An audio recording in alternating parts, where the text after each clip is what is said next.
Posibleng maharap sa kasong paglabag sa Anti-Distracted Driving Act ang driver ng bus na nag-viral sa social media nang mahuli na naglalaro ng mobile games habang nagmamaneho. Yan ang ulat ni Ryan Lasigas. Sa video na pinost sa social media page na Visor, nakunan ng netizen ang isang bus driver na naglalaro ng mobile games sa cellphone habang mabagal na umuusad ang trapiko sa EDSA bus carousel sa Pasay City. Sa resibo ng pasahero sa video, nangyari ang insidente noong April 6. Ayon sa LTFRB, batay sa RA 10913, itinuturing itong distracted driving. Bawal ang mga driver na mag-text, tumawag o tumanggap ng tawag habang nagmamaneho.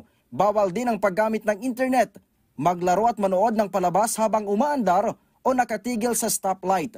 Damay din ang kumpanya ng bus driver, maaring mawala ng prangkisa dahil sa pag-eempleyo ng mga walang disiplinang driver.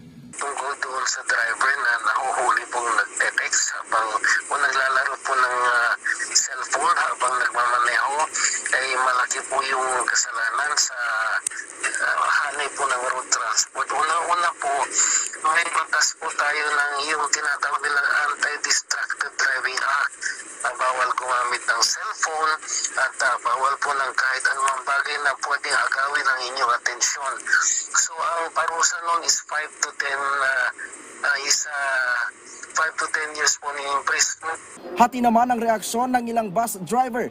Sabi ng ilang kapwa driver, delikado ang ginawa ng driver sa video. Ay, mas maingat po. Talagang diodoble ko ingat kasi buhay ho yung sakay ko. Hindi naman ho gulay ito, hindi naman ho ito pagahe. Tao po ito. Pero ang ibang tsuper, hindi pabor sa ginawa ng pasahero na agad pinost ang video. Dapat hindi niya pinost muna, tinapik niya. Kung hindi naniwala, dapat i-post na niya. Kasi may pamilya rin naman yung tao eh. Alam natin yung ano, pero hindi pa naman tumatakbo na mabilis yun. Okay yun. Okay yun. Saka may disiplina yung kanina. Ang ilang pasahero tinabla din ang ginawa ng driver. For me, unsafe siya.